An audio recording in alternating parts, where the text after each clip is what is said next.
The entire leadership structure changes often enough, and it flip-flops often enough that investors and companies don't want to invest. They don't want to put money into this to switch our system in the United States to being most efficient at refining the type of oil that we produce locally. Someone's going to jump in the comments and be like, yeah, but big oil this and big oil that, and it's all a conspiracy. And I'm not here to argue with you on conspiracy theories, but I am here to say that we got these cars, we've got these industries, it's not just the cars. The cars are a small part of it. It's, like aviation, it's shipping, it's all these other things, it's trucking. All this stuff is a major part of our economy. And if you're going to say that, well, let's just get rid of all the oil because, big oil, then, you're missing out on how much it actually affects your life. From Olympic City and the home of Pikes Peak, this is the Automotive ADHD Show with Matt West.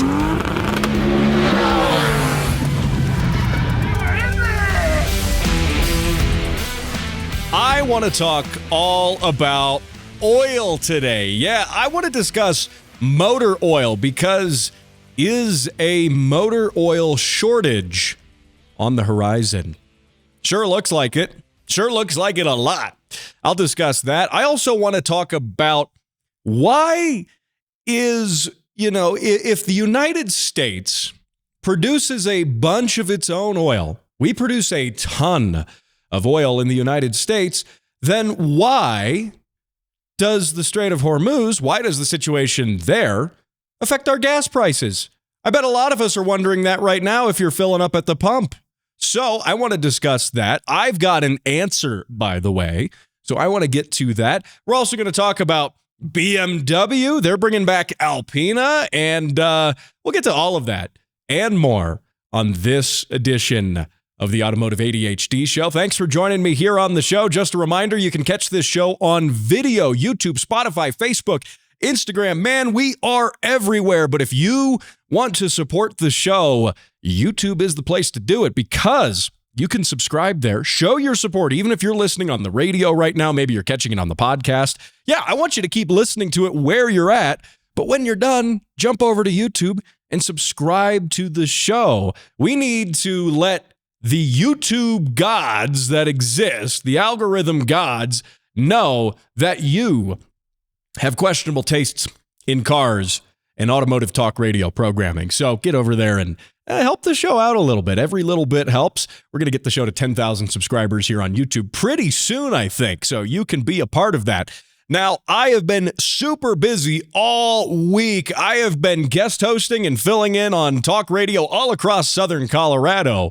If you could tell, I'm a little tired, actually. I'm a little exhausted now, but I always make time for my show. But I've been going all over the place. Last weekend, I guest hosted the world-renowned Mike Boyle restaurant show. That was 3 hours of live radio. That was a blast. We've been sharing some clips on the podcast as bonuses from the show because, it's the restaurant show, but I turned it into a car show. What did you expect? What did you expect? That's Mike's fault. That's Mike's fault, the host. That's his fault for asking me. If he didn't want that to happen, he wouldn't have asked me. So, and then I also was hosting a program earlier in the week called Crosswalk Colorado Springs. It's a community-focused program. I got called with 5 minutes to prep a show and said, hey, get in there and can you do a show? Yeah, sure. I'll just come up with it and I will make it work. And it went great. And it was supporting a local journalism organization. That was the subject of it. And it was really great. So if you want to check that out, I've been all over the radio this past week. People are getting more of me than they asked for. And for that, I apologize.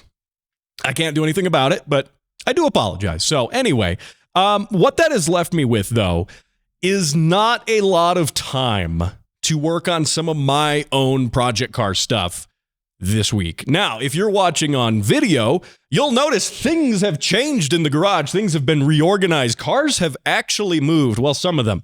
That one hasn't. And that one back there hasn't. But this, the S2000, is right behind me in all of its beautiful Honda glory with a gigantic wing. That's a 72-inch wing on the back of that car. Why does it need it? I don't know. It looks cool, though. But anyway, I that car's sitting there, and I swear, if you were watching on video, there was an old Toyota sitting back in here too. I don't know what happened to that. Did it move under its own power? Did it? I can't believe it. I don't even want to believe it. Anyway, the fleet has slightly, last time you listened to the show, my fleet was 6 cars. And then like in the span of a day, it became 8 cars. These things keep happening. The cars like stick to me. Like they come in, they come in from outside and they stick to my clothes. But anyway, it hasn't left me much time to do stuff with the cars, but we are supposed to have some tremendously good weather this weekend, at least Saturday. Can't speak for Sunday. It's Colorado after all. I don't even bother checking that forecast. But in theory, I'm going to attempt to drive that Honda tomorrow or today. One or the other, wherever it ends up running, I'm going to attempt to drive it. Now, there's been a lot of things I've been working on that car.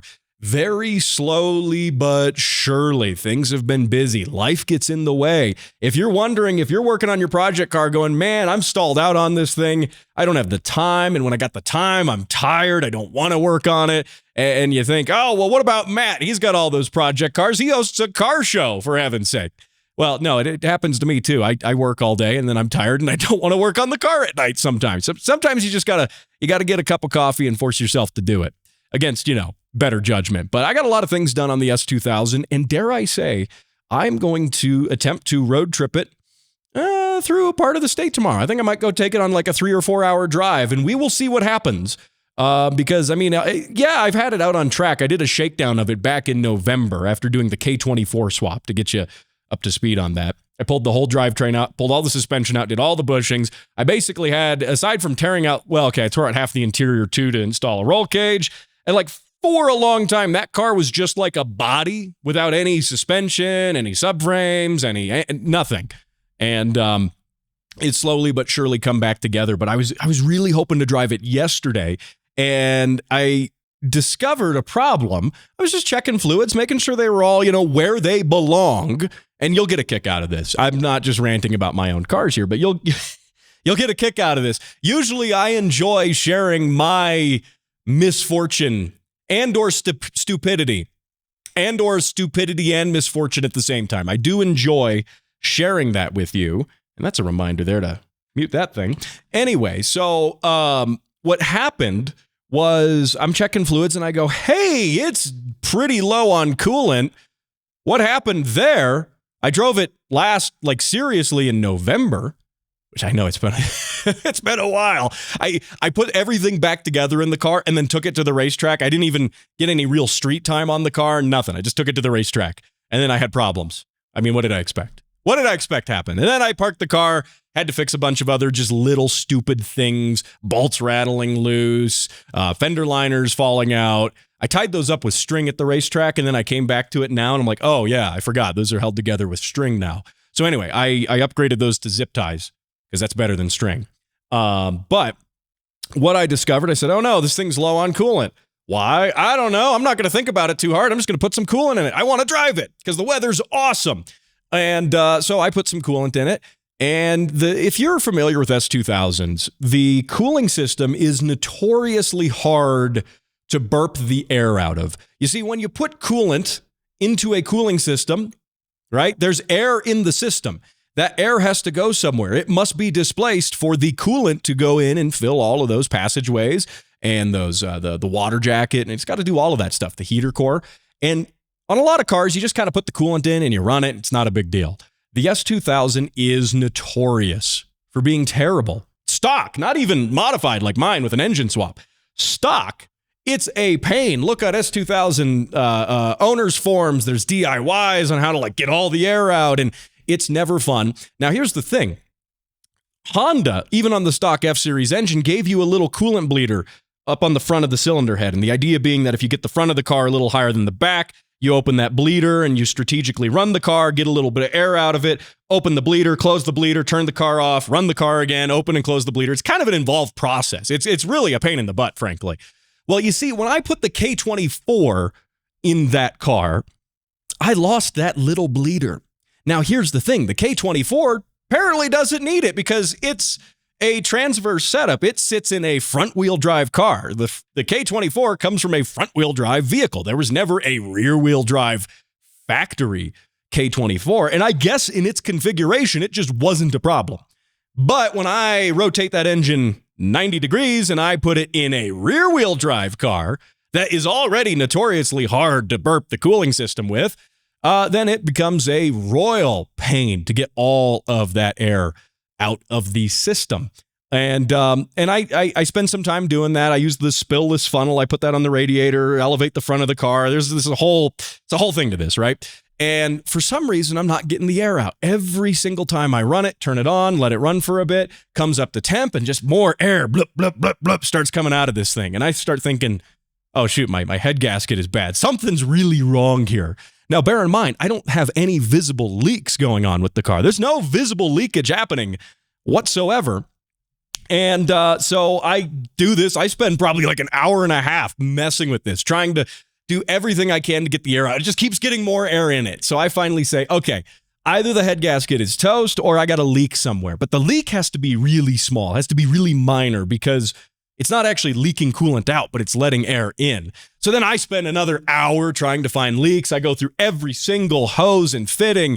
Nothing. They're all dry. There's no leaks. I can't find anything. I do discover that the cooling system, as it cools down, doesn't want to hold any pressure. So obviously air is getting into it.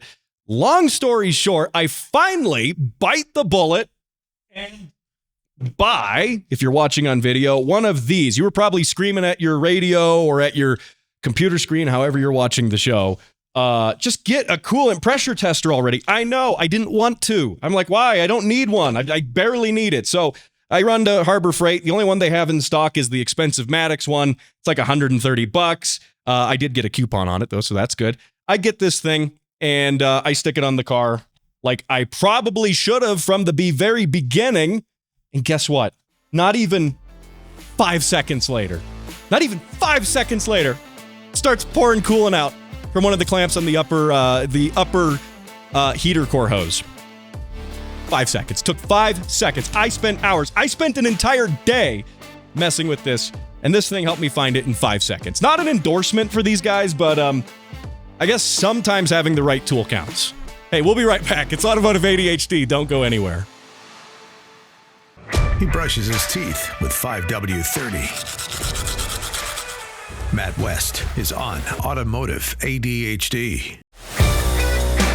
Oh, hey, welcome back to the program. I'm your host, Matt West, like the voice guy there said. Usually the voice guy is making fun of me for stuff, but that liner coming back there is really relevant to today's discussion. And because we're talking all about oil, motor oil in particular.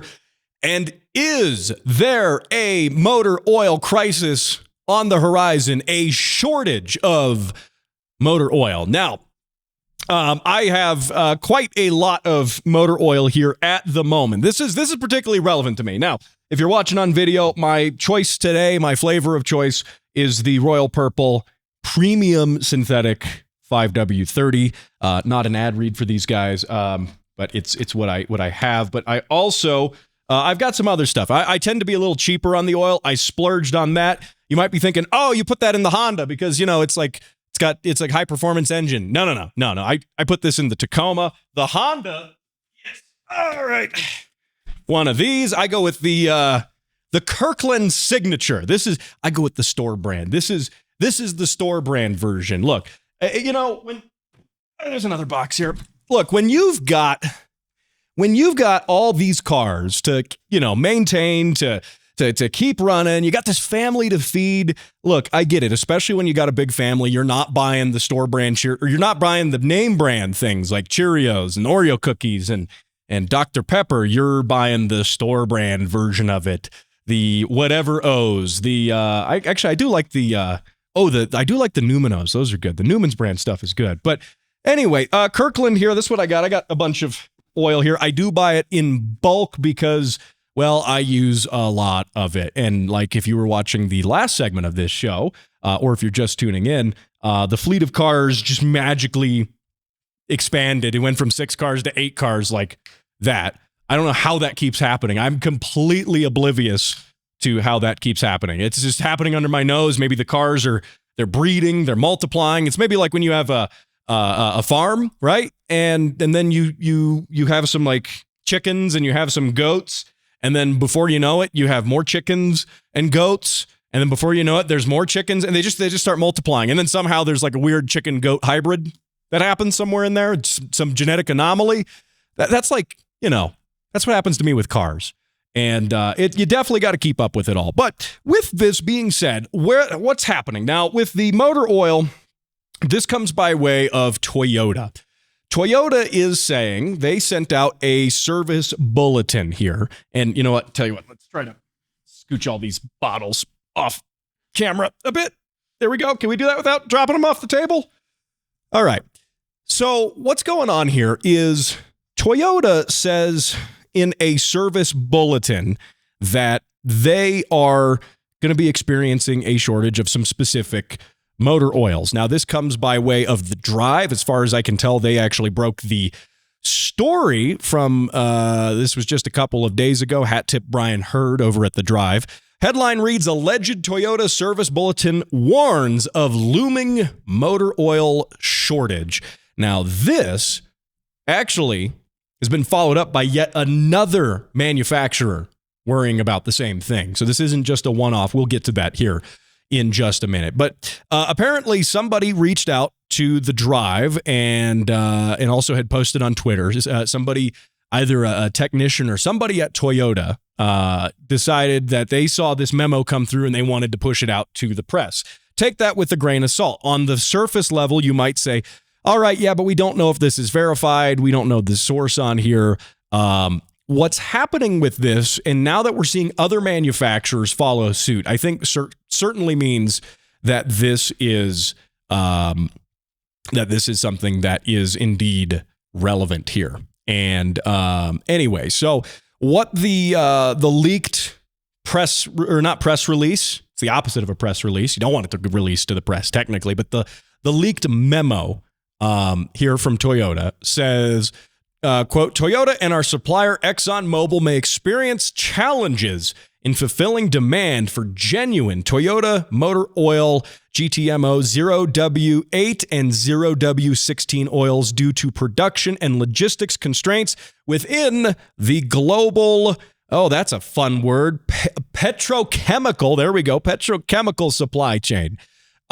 So what they're saying now, they go on here to say, while Toyota and ExxonMobil continue to work diligently to maintain supply, the following situation guidelines are recommended for dealers to help manage the demand of the affected products. These measures may allow ExxonMobil to maintain a consistent service level fill for dealers and help provide continued support for our guests. Now, I'm going to finish this off here, and I'm going to point this out. What they're doing is they're suggesting how dealers are using the oil when they're servicing their vehicles, and they're suggesting different proportioning of how they're doing that, how much cars get what kind of oil and so on, so they could kind of, not necessarily pull back entirely on all of the oil, but so that they can ration it a bit. This is more like oil rationing here.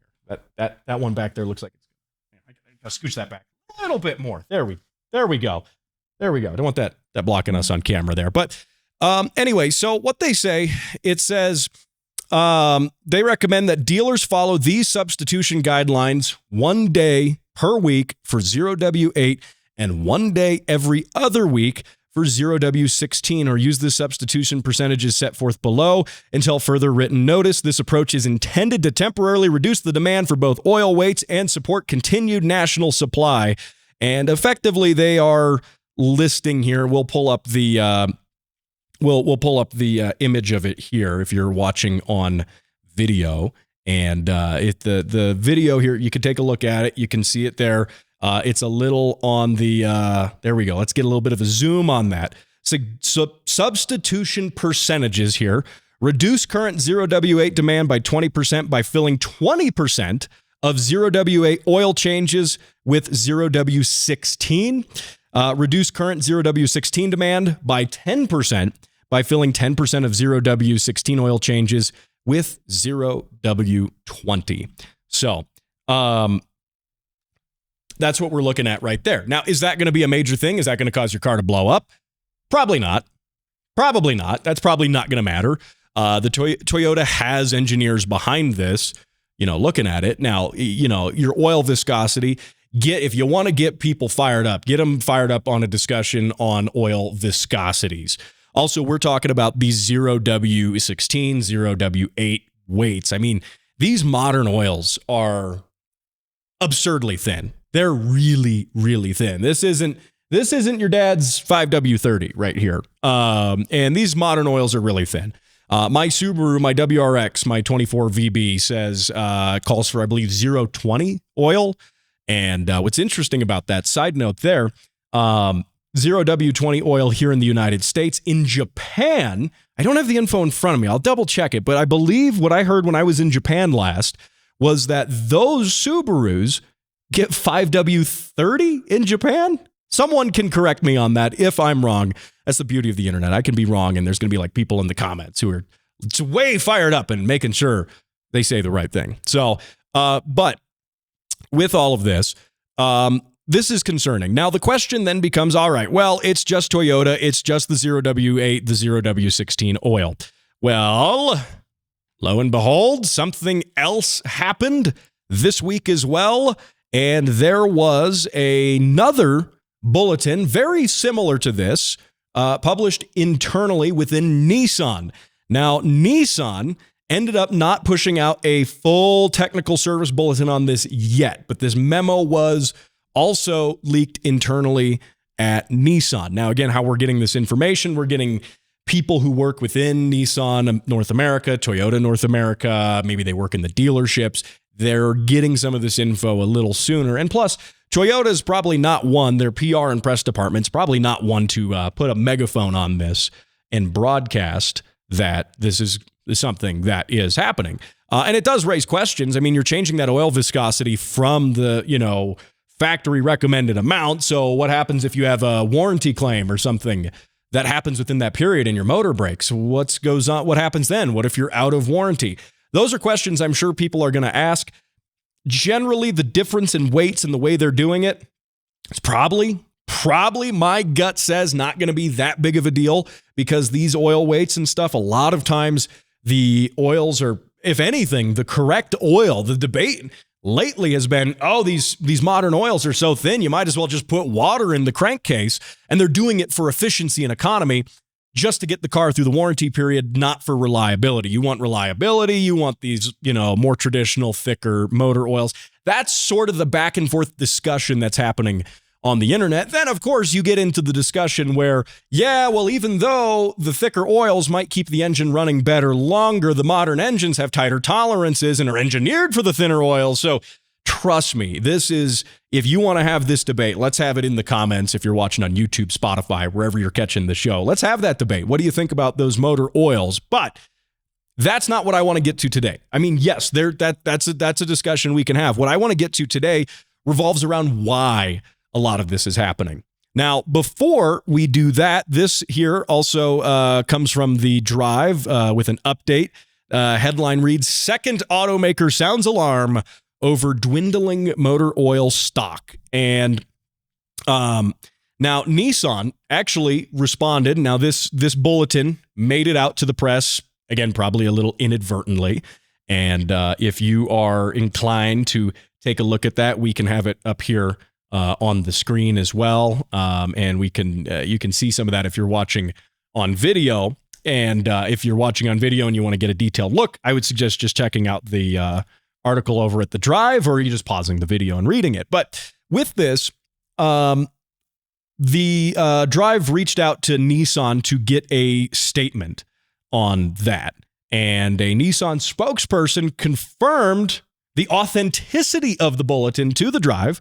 And they said, quote, "Nissan is closely monitoring current oil supply constraints in coordination with our supply partners. We remain fully committed to supporting our dealers and maintaining a high level of service for our customers." So again, if you're going to say, it's just fake news, that other guy with the Toyota stuff, unconfirmed report, the whistleblower, and, someone leaked it to the press. How can you believe that, especially in the world with AI and all this stuff? I think the fact that, granted, Toyota's probably going to be a little more tight-lipped about it. The fact that Nissan confirmed that this was an authentic bulletin, and it basically details really the same approach here. And they want to, they want to, again, effectively ration a lot of what they have. Now, we're going to continue this discussion. Now you're up to speed at least on what's happening in the industry. I want to talk about the broader scope of this, what's going on globally, and why the heck do we have an oil shortage in the U.S. when we make so much oil? That's all coming up here. You're listening to the Automotive ADHD Show. I'm your host, Matt West. Don't go anywhere. We'll be back after the break. Today, millions of people are protecting their cars like a trooper with Texaco's Haviland Super Premium Motor Oil, tested in more than 90 state trooper cars for over 4 million miles. Of the engines inspected, there were no signs of unusual wear. And remember, with Haviland's formulation, you don't have to buy any extra motor oil additives. It provides all the protection a car's engine needs. Get Haviland Super Premium and protect your car like a trooper. Hey, thanks for joining me here on the Automotive ADHD Show. I'm your host, Matt West, hanging out with you, talking oil on the show. I was just spending the break here unboxing all of my lovely hoard of motor oil here. I'm making a collection. These bottles of oil are very precious to me, and we're going to talk about why. And we're going to talk about do you need to start hoarding jugs of oil for your project cars? Is it going to be like COVID when everyone started running out of grocery stores with armfuls of toilet paper? Maybe. But I do think there is a little bit of I wouldn't call it a silver lining, but I don't think it is necessarily the end of the world here. And hopefully this goes out in a way that's good. We'll see. If it doesn't, then, well, time to, start hoarding more motor oil. I might start just buying it by the barrel at this point. But if you are just joining the show, we had a discussion in the last segment about what's going on with Toyota, Nissan as well, saying that they are now running into supply chain issues, getting motor oil and getting it to the dealerships. And again, we're talking that, it's that weak sauce type oil, it's that 0W20, 0W16, 0W8. Again, you might as well just, I don't know. You could just use water, I guess. Right? No, don't do that. Don't do that. You know what? For the sake of science, I should get a project car, like a cheap car, and we'll figure out how long it runs on water. Watch it work great. Watch it work amazing. It won't, but watch it work great.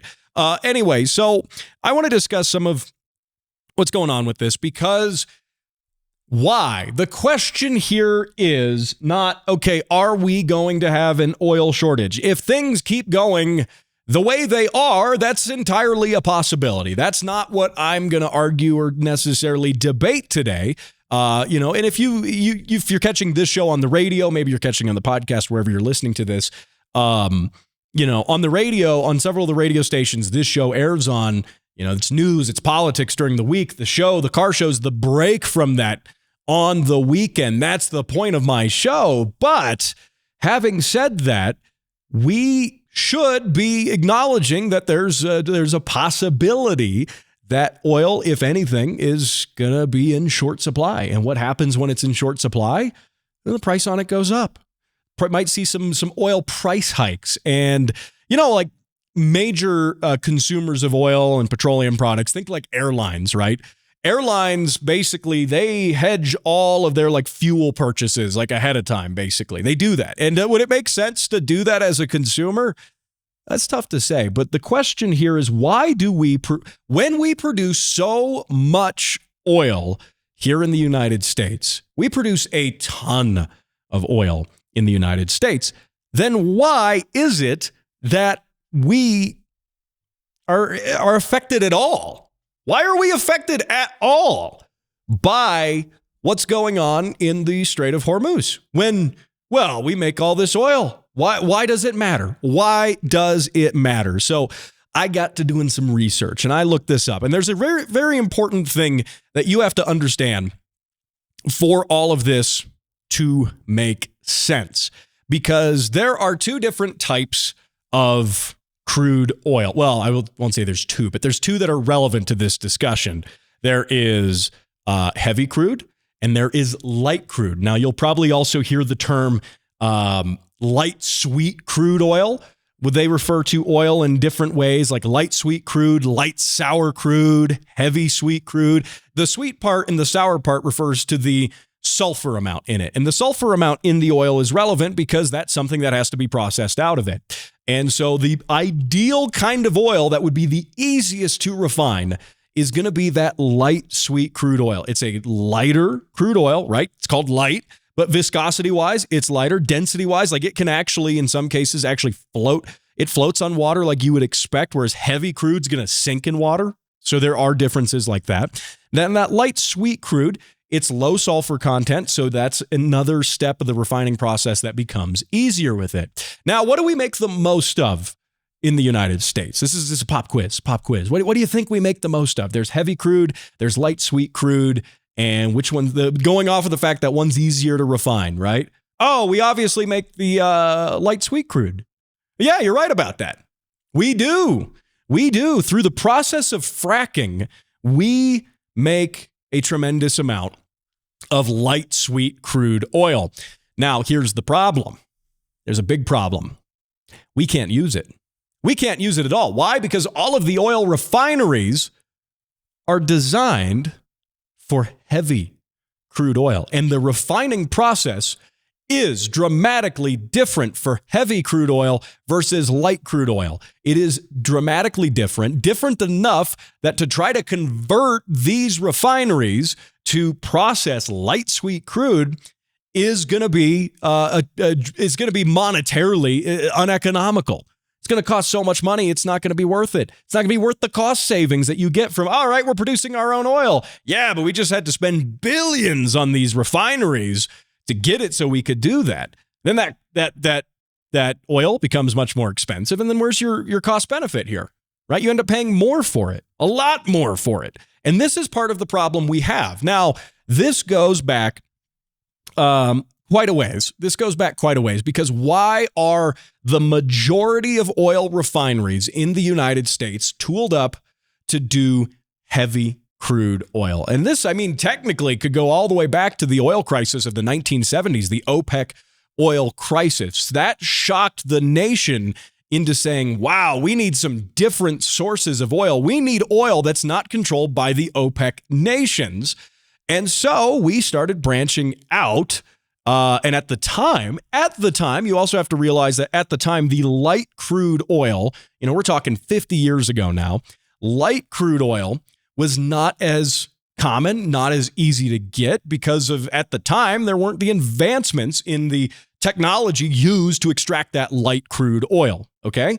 So the United States, and I'm really condensing a lot of this history down because, you could do hours on this. I have an hour with you on the radio today. So, but the United States invested heavily in refineries that do heavy crude oil. Why? Because you can get heavy crude oil from Mexico. You can get heavy crude oil from Venezuela. You can get heavy crude oil from a lot of places. And even in the United States, that's probably what you might have gotten in the United States at the time. So our entire infrastructure for oil refinement was based on heavy crude oil and the desire to spread our sources of this crude oil to nations that had more oil than us.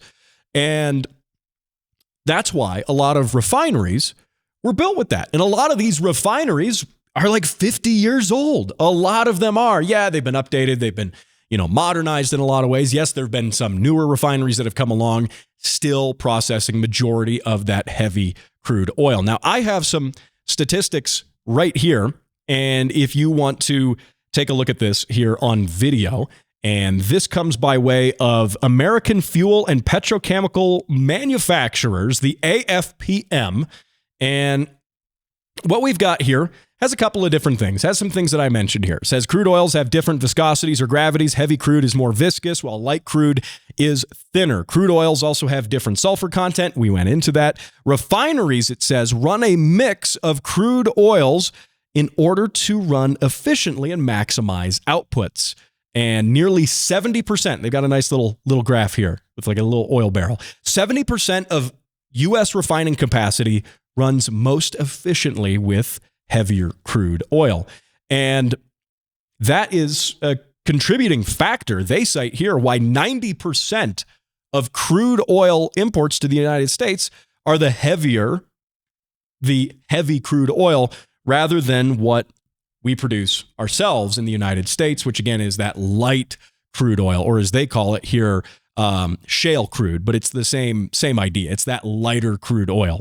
And that is a major distinction here. So one of the reasons why this is relevant is because our refineries are not tooled up for what we have here. Now, that lighter oil, that fracking, that technology that was capable of, extracting that oil didn't really come about until, the early 2000s. Somewhere in that time frame is when it really started becoming relevant. Now, that is part of the reason why we now have access to a lot more oil than we did, but our infrastructure doesn't support it. So we have to import oil. What we do is we sell the light crude oil to other countries who buy that. Their economy, their oil economy, is based around the notion that they buy light crude oil, they refine the light crude oil, and that's how they get their stuff, right? That's how they get their fix, their oil fix, okay? And they have the refineries and they've got the tooling and the equipment to do it. So it seems natural. All right, we can't use the oil we produce, so we'll sell them our oil, and in exchange, we'll buy some of their heavy crude oil that they're not tooled up to make. And in a perfect world, it all goes around and it works great. But we live in far from a perfect world, and things don't always go great. So the problem now becomes we make tons of oil, but we make the wrong kind of oil. The Strait of Hormuz is closed because of a number of factors relating to the conflict going on there. I covered that in depth a couple months ago on this show. All of that information, for all intents and purposes, is pretty much relevant still. Some of the factors, the negotiating, the deals, trying to get other ships through, some of that stuff changes on a day-to-day basis. It's happening really fast, but the idea being that a dramatic amount of oil gets shipped through that strait. And even though we may not be buying oil from some of the nations shipping it through there, we are affected by that because nations that do buy it, European countries, Asian countries that buy oil that comes through there, well, suddenly their supply chain has been completely kneecapped. And then we still have to buy oil on the global market, even though we might say, well, yeah, okay, we don't buy oil from those nations that are shipping it through there in some cases, right? Well, because other people have this supply chain crisis, they're buying more oil from other people and they're changing the whole supply chain, the whole dynamic of the supply and demand. And that drives up the price for us here in the United States. And that is a major contributing factor to this. Now, there's some other things I want to get to here in the fourth half of the show. 4 halves? How does that work? You're listening to the Automotive ADHD show. We're going to take a break for the radio. If you're listening on the podcast or YouTube, don't go anywhere. We'll be right back. No left lane hogs here. Automotive ADHD with Matt West. So before the break, I was talking about oil. Yeah, if you're watching on video, I got all these jugs of oil here. I've been hoarding it. I'm the reason you can't find any what is this, 530 at Costco anymore. This is the Kirkland brand. Again, we don't do the brand names here. We gotta do the store brand. That's the sacrifice I got to make with having all these cars. So not sponsored by Kirkland Oil, but hey, it would be nice. Would be nice if you're listening. You're not, but that's okay. Now, a couple things I wanted to wrap up on this discussion talking about oil. In the last segment, we talked about why are we affected? What is the reason the United States is affected by the global supply chain when we produce a ton of oil? And there's a lot of reasons for that. If you're just tuning in on the radio, go listen to it on the podcast and get caught up here. And what are you doing missing like the majority of my show? What are you doing? What are you doing? I'm calling you out for that. Anyway, so one of the things that I need to mention here as well that has affected this, why refineries, you might be saying, okay, cost-wise, why don't refineries switch to the lighter crude oil? Even with things as they are now, why aren't we making the switch? And why aren't we building new refineries? And some of those factors come from the fact that obviously I mentioned the cost. That's a big upfront thing. Okay. The oil companies have to put that money up front. The other thing is regulations when it comes to, I mean, the oil industry is hugely regulated, massively regulated in all sorts of ways. They can't do anything without bureaucratic red tape in some way, shape, or form. A lot of that coming by way of the EPA. Now, we have a friendlier EPA when it comes to both cars and day-to-day car stuff, right? You know, Lee Zeldin was responsible he's the administrator of the EPA. He was responsible for getting rid of the start-stop stuff now going forward in new cars. No one likes the start-stop feature. No one likes it. And so we have a friendlier EPA as well when it comes to enthusiast cars. That's all good. Is the EPA being friendlier when it comes to oil refineries and the things we need to achieve energy independence in the United States? Has yet to be seen. Maybe some of it's starting to happen. Now, granted, these things happen on a much bigger time frame. I mean, you look at the, term of a president and his administration, all the people downstream from him, generally 4 years, maybe 8 years if he gets 2 terms, okay? And then that creates a lot of hesitancy.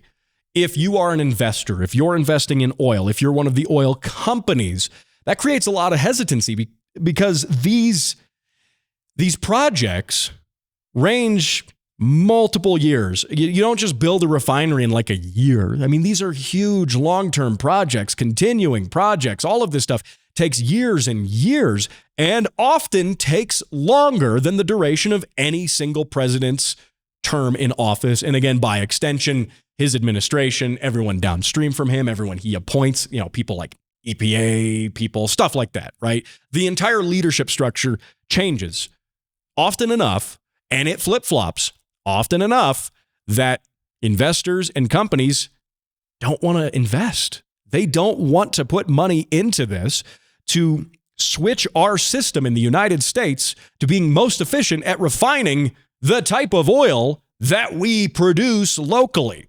That's a big consideration. I mean, look at how hostile the Biden administration was to the oil companies. They were hostile towards oil companies in every possible way. Someone's going to jump in the comments and be like, yeah, but big oil this and big oil that, and it's all a conspiracy. And I'm not here to argue with you on conspiracy theories, but I am here to say that we got these cars, we've got these industries, it's not just the cars. The cars are a small part of it. It's, like aviation, it's shipping, it's all these other things, it's trucking, all this stuff is a major part of our economy. And if you're going to say that, well, let's just get rid of all the oil because big oil, then, you're missing out on how much it actually affects your life. You really are missing out on how much of your life is a result of that. Now, am I being a shill for big oil? I mean, if I was, I'd have some money and my cars would run more. You would know. There would be signs. There would be signs that I'm getting a check from big oil. So don't say I'm bought and paid for by big oil, because there would be some signs you might see. Anyway, but one of the other things I thought was interesting here was not just the uncertainty, not just the regulatory environment, not just the actual cost up front. One of the other things is something called the Jones Act, and I had to look into this. Now, the Jones Act basically says that, and this affects shipping primarily, it basically says shipping from one U.S. port to another must be done on U.S.-built vessels. So if you are making a bunch of oil and you want to ship it from one part of the United States along the coastline to another part of the United States, which is an efficient way to ship it as opposed to trucking it there. Now, then you get into the discussion of oil pipelines and other things. But, as opposed to trucking it, shipping, it's actually a pretty good option. You can carry a lot of stuff with a ship. Well, here's the thing with that Jones Act. That Jones Act says that if it's a U.S. port to a U.S. port, it has to be done on a U.S. built and effectively a U.S. crewed vessel. And those are being undercut, those vessels, dramatically in cost. It does cost more to do everything American, and we should do more things American, right? I don't want to support outsourcing, but we also have to acknowledge the fact that, well, it does affect, like other countries are just going to undercut us. So the notion with this Jones Act was, okay, we want to protect U.S. jobs. We want to protect U.S. jobs in shipping port to port. Okay, that's cool. I like U.S. jobs too. Problem is that goal of protecting those U.S. jobs, those jobs that they wanted to protect, got completely undercut by the fact that, well, now it doesn't even make sense to ship oil U.S. port to U.S. port. It's cheaper for us to import it from, out of country than it is to ship it internally. Now, someone could probably do an amazing breakdown of the actual cost for a container ship. I don't know what that costs per day. I've heard $75,000, $100,000. I'd need to look that up in particular. But my point being is it's really expensive to do that. So expensive that now those jobs aren't being protected because no one's actually going to buy the oil from the people who are going to ship it that way. So it sought to protect the jobs, but then we just outsourced everything. Okay. Now, there's probably some bigger complexities and intricacies to that Jones Act, but that's how it relates to our discussion here. So does this mean, are we going to see a major oil supply chain crisis? And I think possibly not. I don't think this is going to be like COVID. This isn't going to be 2020. It's not going to be early 2020, mid 2020. Remember how crazy that was, where you go to the grocery store and all the toilet paper is just gone. It's just gone. We all fixated on the toilet paper too. We weren't fixating on other things that were like, important, like food. I mean, some places had barren food shelves. Just on a tangent, I remember going to the grocery store during that time, and there was no toilet paper. There was a lot of things missing, like chips and snack foods and other things, but things like meat and dairy and vegetables, at least in my grocery stores, those didn't disappear. Everyone hoarded the toilet paper and the snack food. That seems like a great idea. I mean, that's a fantastic idea. I guess they're looking for maybe they're planning ahead is what they're doing. I won't read into that too much further. But anyway, so are we going to see that? With the way things are going, it's tough to say, but I don't think that's going to happen on that scale. Now, you might also be saying, well, Matt, my car takes synthetic, and even my Kirkland store brand, full synthetic. This is the high mileage version, by the way, too.